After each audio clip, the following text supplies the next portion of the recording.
Last time we read about this dreadful experience of Savitri, how in her happiness suddenly there's this black cloud of death which comes, and it not only affects her, it seems to affect the whole world.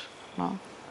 And it says that what I want to do is to dissolve everything back into nothingness. No? Know that you don't really exist. When you know who you are or what you are, you will know that you don't really exist. So we read that that experience leaves Savitri in all her happiness and delight and newfound psychic joy, her inner world just devastated, as if a terrible storm has come and swept everything bare and clean. There's nothing left. All that is left is her soul, which is like a stage in a theater where everything has been cleared away. It's just a completely empty stage where anything could happen. And the soul is waiting. What does that unknown eternal will want now? Then from the heights a greater voice came down, the word that touches the heart and finds the soul, the voice of light after the voice of night, the cry of the abyss drew heaven's reply, a might of storm chased by the might of the sun. O soul, bear not thy kingdom to the foe. Consent to hide thy royalty of bliss, lest time and fate find out its avenues and beat with thunderous knock upon thy gates. Hide while thou canst thy treasure of separate self behind the luminous rampart of thy depths, till of a vaster empire it grows part.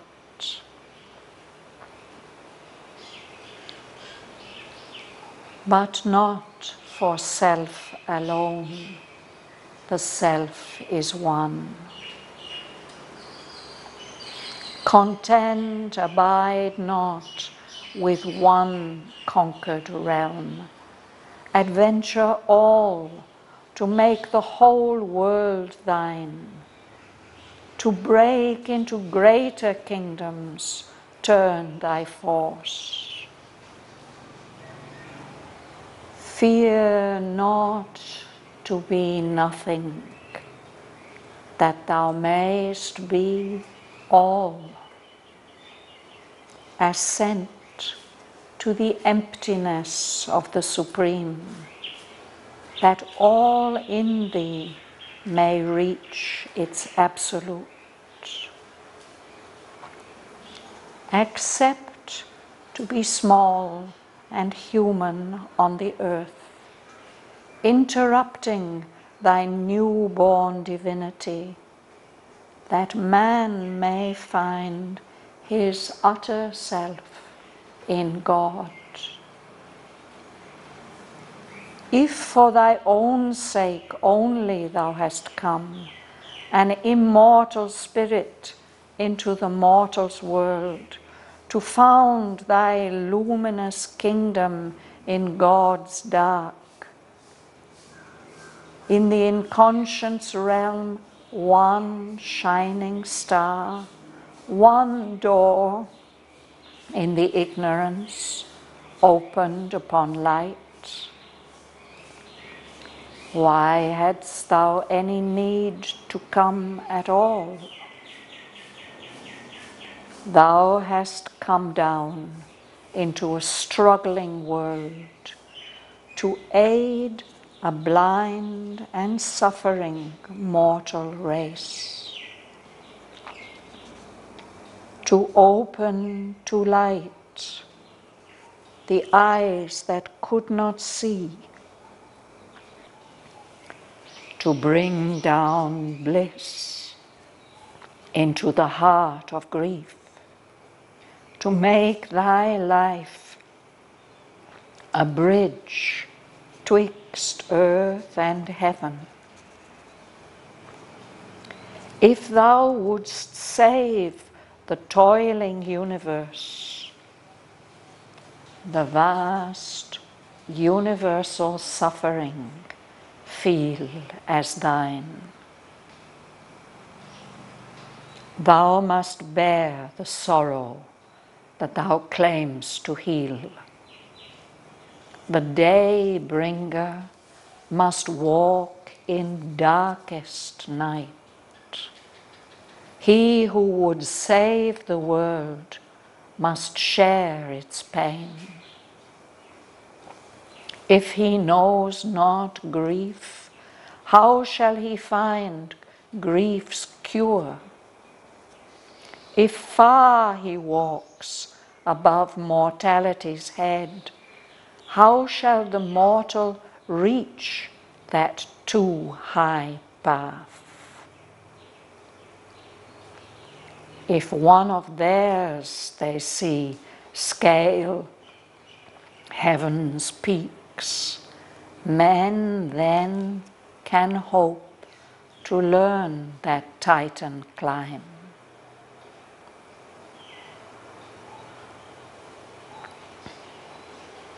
God must be born on earth and be as man, that man, being human, may grow even as God.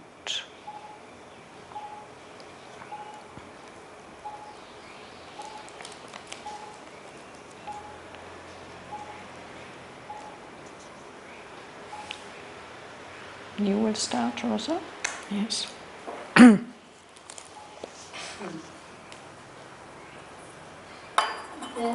from the eyes a greater voice came down, the word that touched the heart and find the soul, the voice of light after the voice of night, the cry of the abyss drew heaven's reply.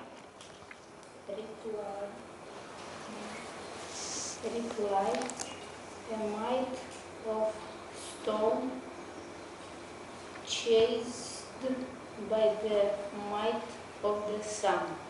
Yes. So in what we read last week, Savitri has heard this voice of darkness and death, claiming to be the origin and end of everything. That has a devastating effect on her happiness. It lays waste her inner world. But then into that emptiness comes from above a greater voice, And that greater voice is the voice that touches the heart and goes straight to the soul, speaks to the soul. And this is the voice of light. After that dreadful voice of night, there comes the voice of light. And it's as if that cry of darkness coming from the abyss, from the depths, has called a reply from the heights. There comes the voice of the darkness, but then it's answered by a greater voice, a voice that speaks to the soul. So that first voice was like a dreadful storm, black, dark, threatening, bringing death and destruction. But it's as if that storm gets just dissolved, chased away by the power of light, by the power of the sun. The word drew, whether it pulls or goes back? It pulls it. Pulls. Yes. It's as if that call from the abyss, that complaint and that threatening voice, it attracts a higher reply from heaven.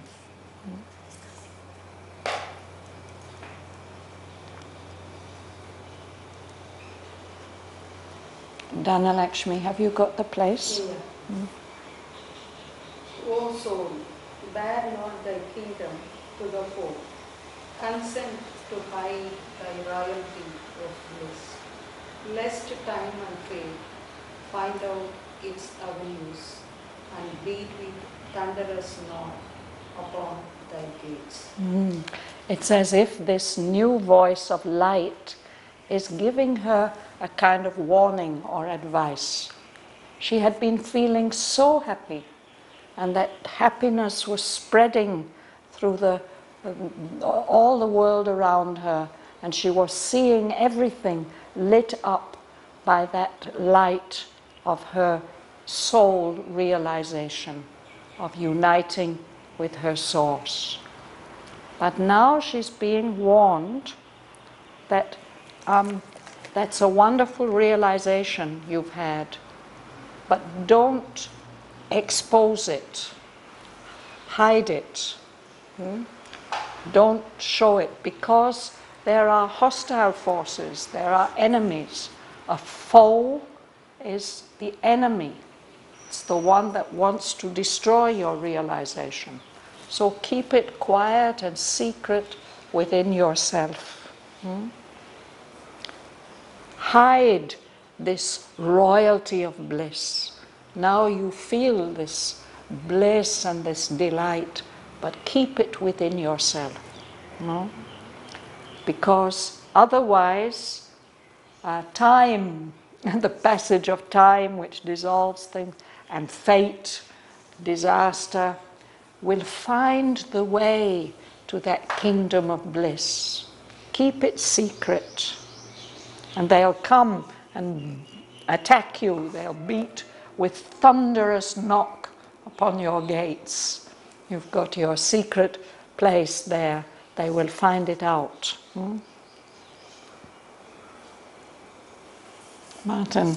Hide, my low hands, thy treasure of separate self, behind the luminous rampart of thy depths, till of a vaster empire it grows calm. Yes.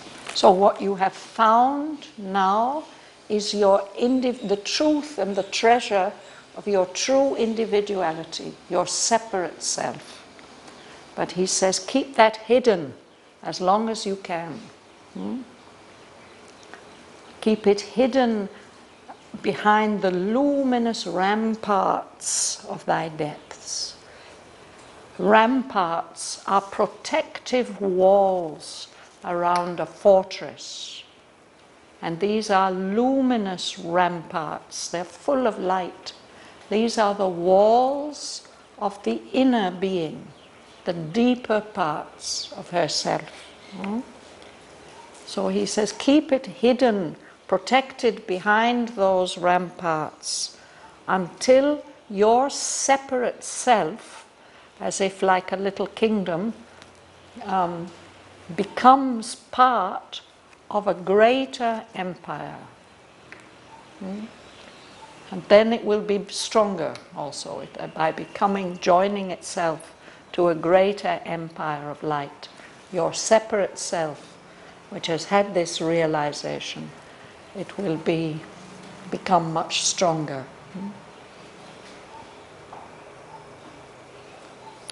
But then something else is expressed, Bhavana.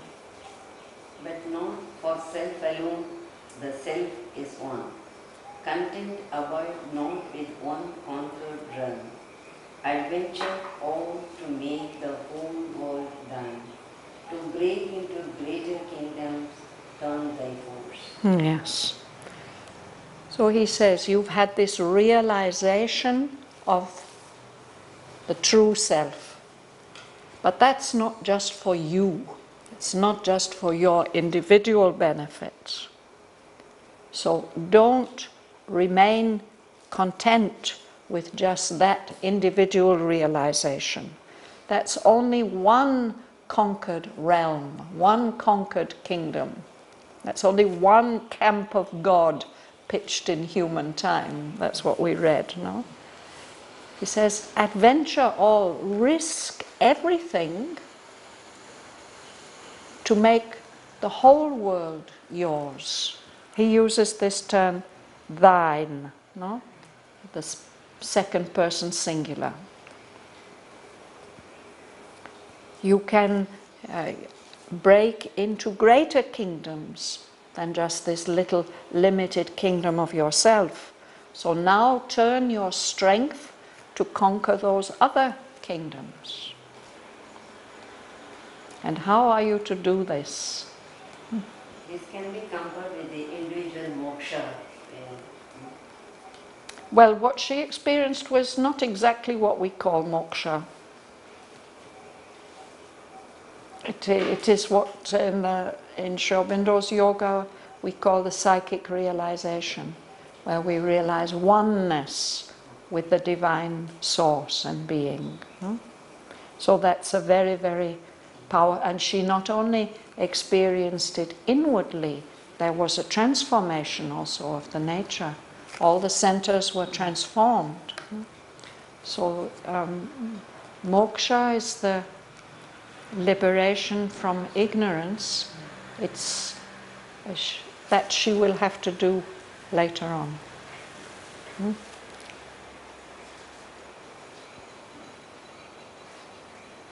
So what is the first step?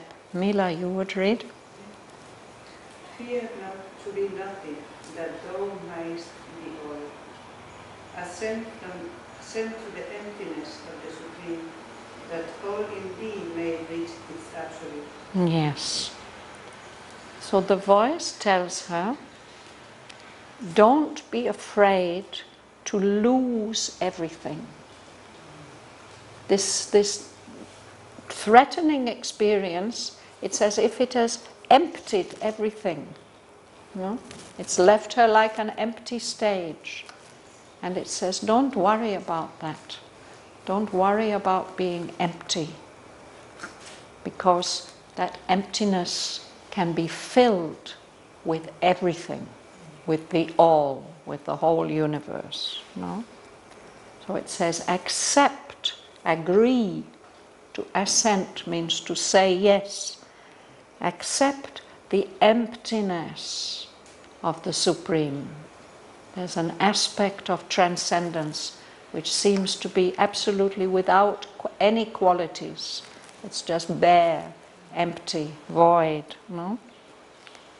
Assent to the emptiness of the Supreme, that everything in you, every aspect and part and level of your being may reach its absolute, its utmost fulfillment. And it's going to tell, the voice is going to tell her how that can happen. Sergei. Accept to be small and human on the earth, interrupting thy newborn divinity, that man may find his utter self in God. So Savitri has discovered her inner divinity. But he tells her, just accept to be like any ordinary human being, small and human on the earth. Interrupt that newborn divinity that you've discovered in yourself. You do that for the sake of the whole human race. You do that so that man, humanity, may find his utter self in God. This will be a contribution to the self-discovery of the whole human race. And that is what she has come for, really. It is reminding her that she's not here just to have an individual realization. She has come with a purpose and a mission. Lady at the back, would you like to read? Here the interrupting is something making an obstacle. It is not like that. It means you don't have to now enjoy all that newborn divinity. You set it aside, you interrupt it for some time. Okay. It'll come back to you in another form. Okay. Yes? And you do this so that humanity can be realized, not only just you. Yes? You will read? If for thy own sake only thou hast come, and in mortal spirit into the mortal's world. Continue. Yeah. To found thy luminous kingdom in God's dark, in the inconscience realm, one shining star, one door in the ignorance opened upon light. Why hast thou any need to come at all? Let's look at this interesting sentence. If you've come into this human world for your own sake, for your own benefit, if you have come as an immortal spirit that is not subject to death, you have come here into this material world which is ruled by death, the mortal's world, and you have come here to found your own kingdom of light in this dark world that God has created, this world which is dark because it is the realm, it is the country of the inconscient.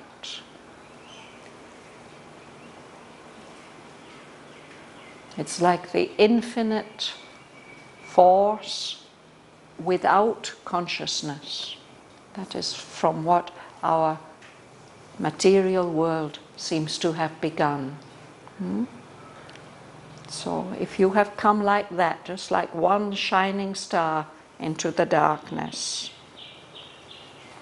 if you've come just to open one individual door in the ignorance, in this human state of consciousness, just open one door into the light, what was the need of you coming at all?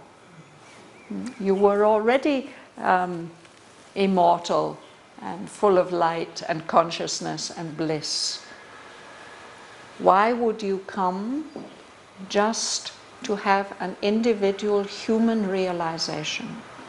You have come for a bigger purpose than that. You will read? Okay, Andres. Thou hast come down into a struggling world to aid the blind and suffering mortal race, to open, to light the eyes that could not see, to bring down bliss into the heart of grief, to make thy life a bridge twixt earth and heaven. If thou wouldst save the toiling universe, the vast universal suffering feel as thine. Thou must bear the sorrow of thou claimest to feel. The daybringer must walk in darkest night. Thank you. Yes. So here again we've got these forms of thy, thou.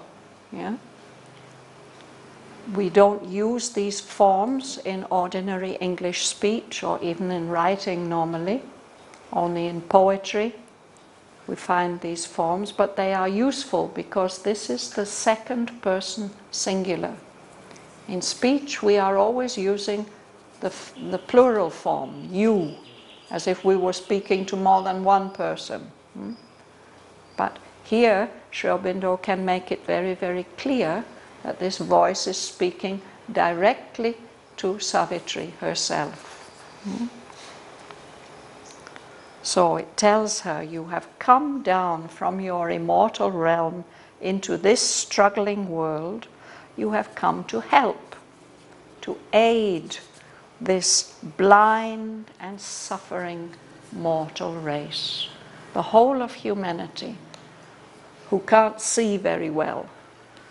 We are not full of knowledge. We have only a partial knowledge. We are blind, and because we are blind, we suffer, and we are subject to death. We are mortal. And you have come here to open those eyes, those blind eyes that cannot see, to the light of the higher knowledge, the higher consciousness and bliss. You have come to bring bliss, to bring ananda into these suffering hearts, this heart of grief.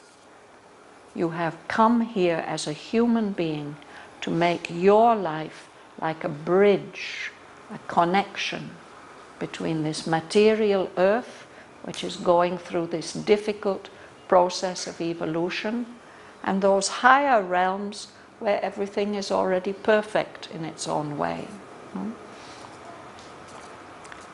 So if that is what you want to do, he says, if thou wouldst, if you want to save the toiling universe, the universe that's making such an effort and going through so much pain and suffering in order to develop further, to evolve further, you are going to have to feel fully in yourself the vast universal suffering, all the suffering that's going on in the whole universe, not only on the earth. You are going to have to bear the sorrow that you came, that you claimed, that you want to heal. You think that you can heal it. So you are going to have to bear it first. Because the day bringer, actually the day bringer is the morning star. You know, it's that first little star, it's usually Mercury, that comes above the horizon first.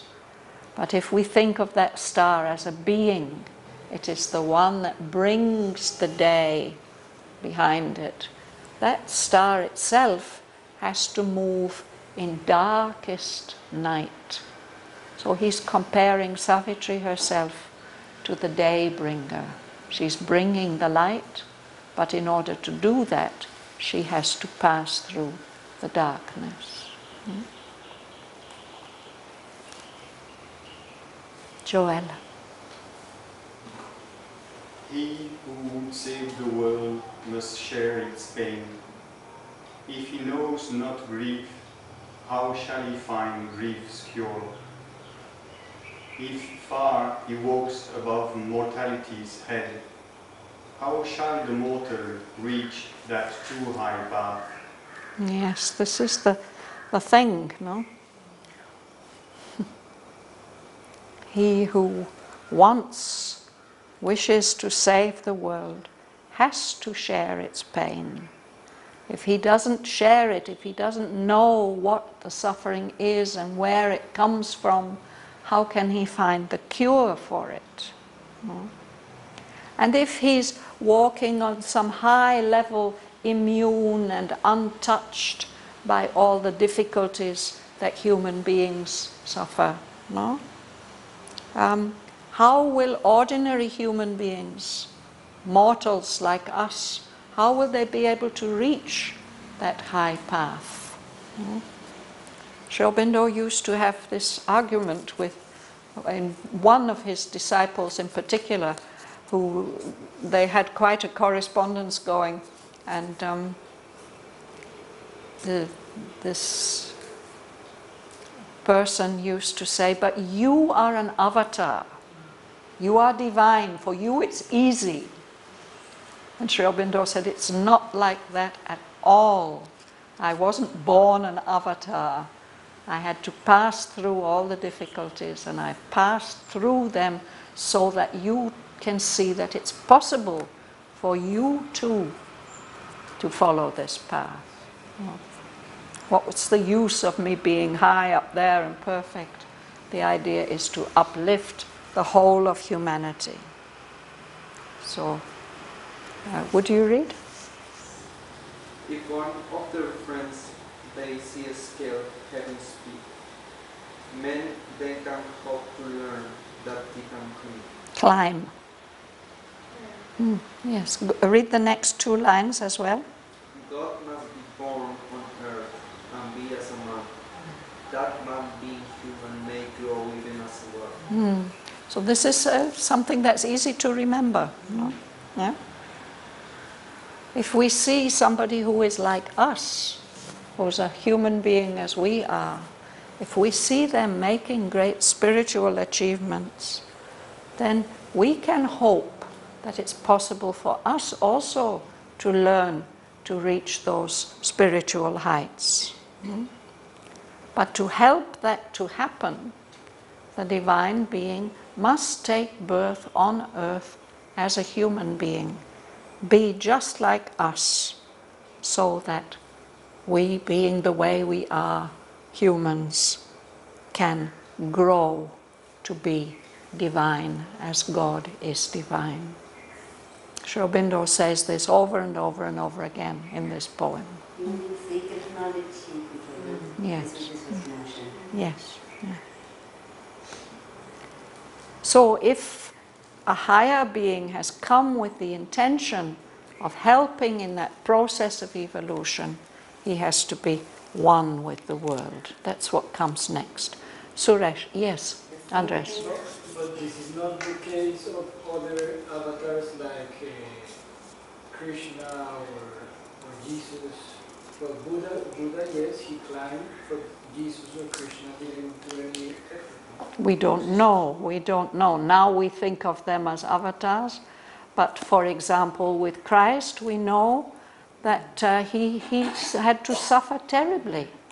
He knew that he's going to be killed, and he wanted that human warmth. He wanted his disciples to stay awake with him, and even this, they couldn't do it. They fell asleep, left him all alone with his suffering, and he prayed to the Lord. He said, if it's possible to take this cup away from me, please do it. No, but he had to go through that terrible suffering. Of course, Christ is particularly the avatar of human suffering, we can say. Krishna comes in a different way, but if we read the stories of Krishna, not these fantastic stories about his childhood in Vrindavan, but the Krishna that we see in the Mahabharata, he was born into a princely family, but the people all around him, all the other kings and aristocrats, they thought he's just a worthless fellow, They didn't recognize his divinity at all. And even Arjuna, who was closest to him, there's a special moment in the Gita when he really sees Krishna's divinity. And then he's trembling. He said, all this time I've been playing with you like a playfellow, and see what a great being you are. So in some way they have come like human beings. But of course, because of that great inner consciousness, they have some inner strength that we have to find in ourselves. We have the potential of that strength and light and realization. And the experiences we have in our lives are meant to help us to find that. That's why life is not always easy and pleasant. We have to go to share the universal suffering in order to find our divine possibilities.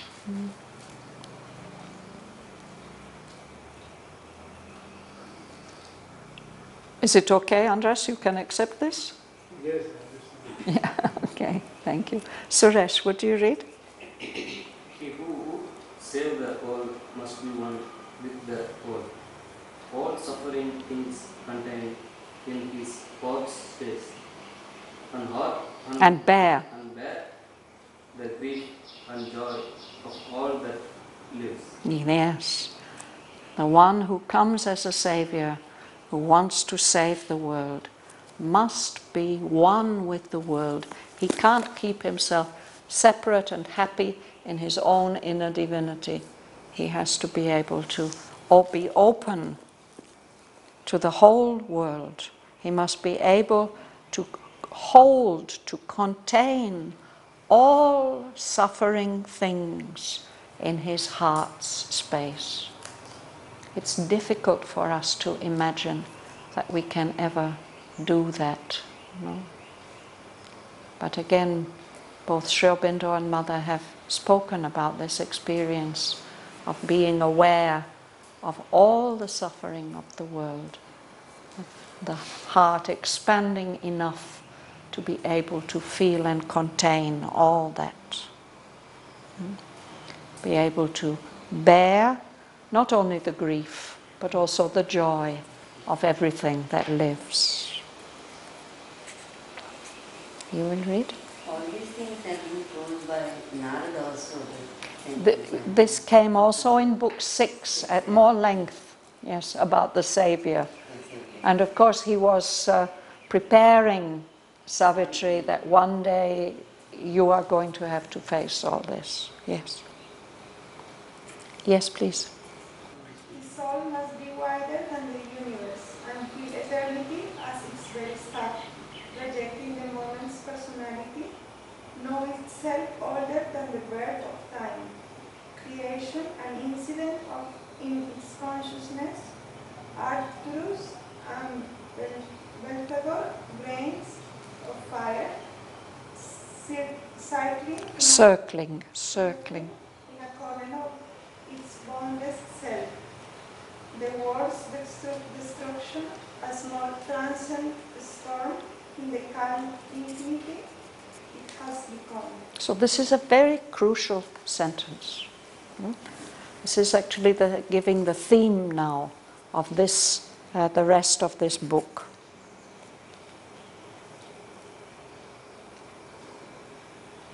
If you are to fulfill your mission, Savitri, like everyone else who comes with a similar mission, your soul must become vaster than this whole universe.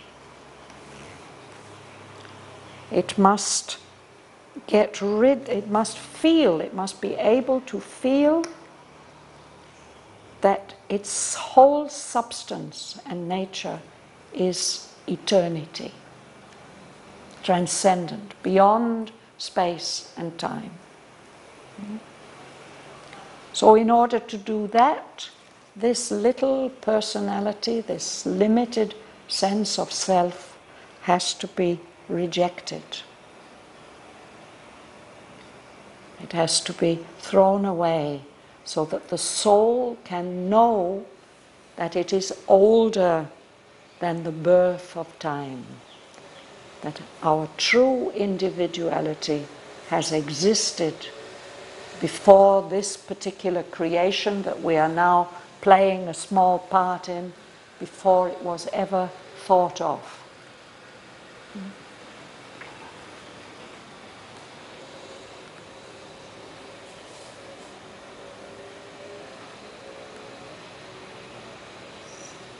There's a talk of the mother where one of the students of the ashram, teenagers of the ashram, asked the mother about this psychic realization that we saw described in the last canto. And she said, is that psychic being our true individuality? And when I read that question, I thought that mother is going to answer yes, but she didn't. She said no. She explained that this soul personality, which is the center of our, we can say, of our innermost being, around which our whole nature organizes itself. It's an entity which passes from life to life. It isn't determined by the body, but it is something that is growing and developing in evolution, in time. But it can do that only because at its center there is this spark of pure divinity which has been born into this material universe, which is eternal and infinite and carries a particular quality and capacity and potentiality of the supreme and eternal transcendent being, which is its svabhava, its true self-being. And that is what determines our growth as individuals through all the many, many different roles that we play, the lives that we experience in the whole course of development. So it says that the Savior, the one who comes, will have to widen his being so that the creation of this universe is just an incident, a small happening in his own consciousness. And that these remote galaxies, or whatever they are, Arcturus, it's a star in the sky. That's a familiar name. But Sri Aurobindo uses this name Belphegor, and he uses it not only here, he uses it somewhere else as well. But people don't know which star he's referring to exactly. But they sound beautiful together, no? Arcturus and Belphegor. They are just little grains of fire circling in a corner of the boundless self of your own soul. So if this whole world is destroyed, the world's destruction is just a small passing storm in the calm infinity which that self has become.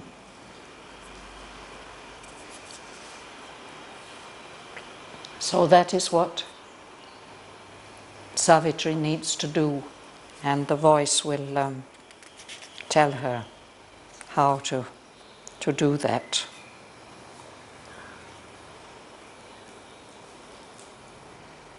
But I think I would like to stop there today, unless anybody has some questions.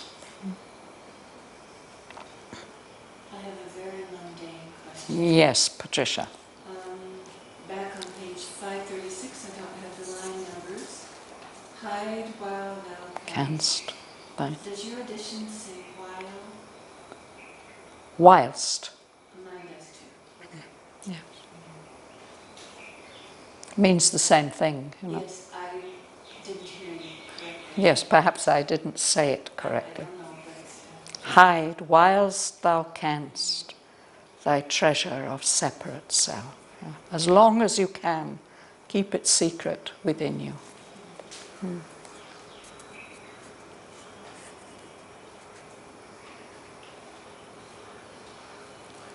But at the same time, you have to go on doing this inner work. You are going to have to, instead of just being a happy ray of sunlight lighting up the little world around you, you're going to have to go on with this inner work of widening. And this will be described. A way is shown to Savitri, and in the rest of the canto, we see how she follows this path step by step. It's actually very, very interesting from the point of view of sadhana, particularly from the point of view of silencing the mind to the extent of moksha, of completely losing the sense of separate self, of individual, first the loss of the ego, and then the loss of the sense of separate self altogether.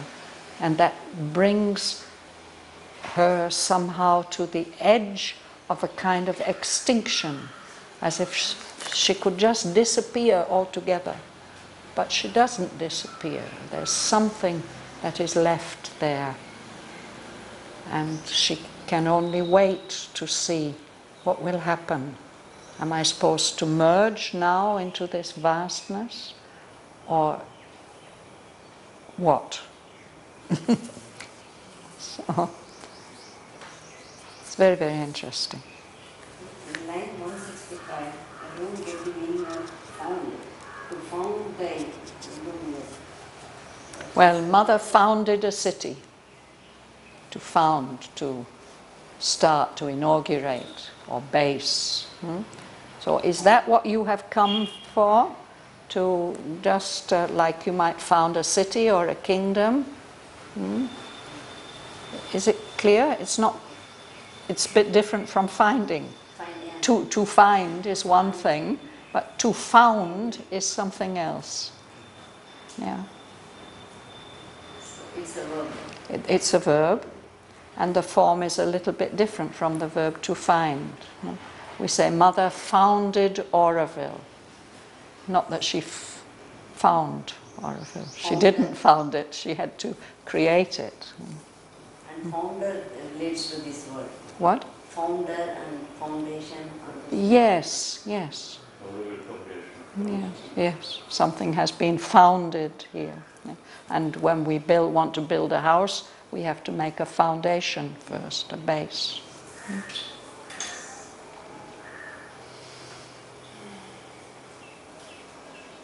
So let's read these lines together, starting on line 141.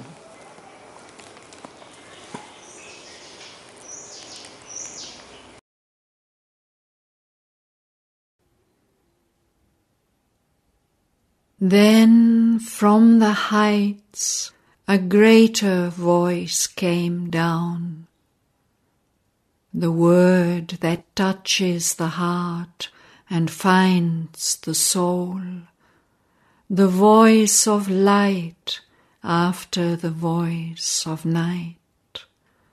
The cry of the abyss drew heaven's reply, a might of storm chased by the might of the sun.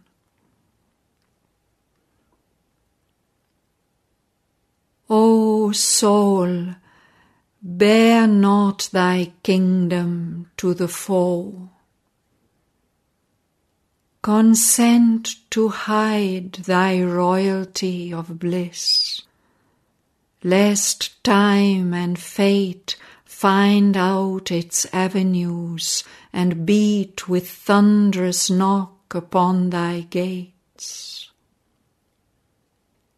Hide while thou canst thy treasure of separate self behind the luminous rampart of thy depths, till of a vaster empire it grows part. But not for self alone the self is one. Content abide not with one conquered realm. Adventure all to make the whole world thine.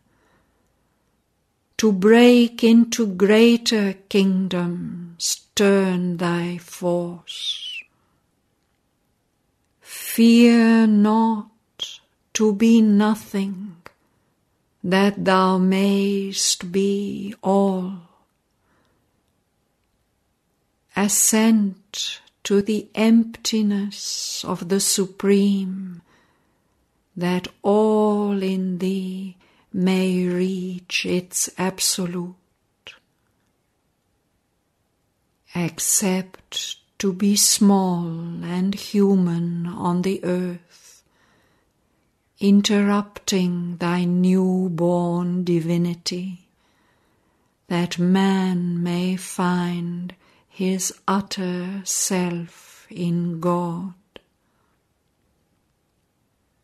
If for thy own sake only thou hast come, an immortal spirit into the mortal's world, to found thy luminous kingdom in God's dark, in the inconscient's realm one shining star, one door in the ignorance opened upon light.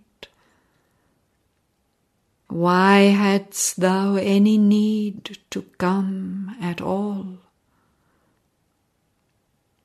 Thou hast come down into a struggling world to aid a blind and suffering mortal race, to open to light the eyes that could not see, to bring down bliss into the heart of grief, to make thy life a bridge twixt earth and heaven. If thou wouldst save the toiling universe, the vast universal suffering feel as thine, thou must bear the sorrow that thou claimst to heal. The day-bringer must walk in darkest night. He who would save the world must share its pain. If he knows not grief, how shall he find grief's cure?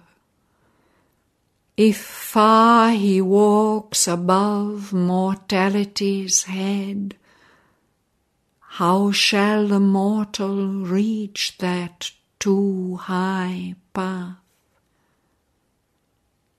If one of theirs they see scale heaven's peaks, men then can hope to learn that Titan climb. God must be born on earth and be as man, that man, being human, may grow even as God. He who would save the world must be one with the world. All suffering things contain in his heart's space, and bear the grief and joy of all that lives. His soul must be wider than the universe, and feel eternity as its very stuff, rejecting the moment's personality, know itself older than the birth of time, creation an incident in its consciousness, Arcturus and Belphegor, grains of fire circling in a corner of its boundless self. The world's destruction, a small transient storm, in the calm infinity it has become.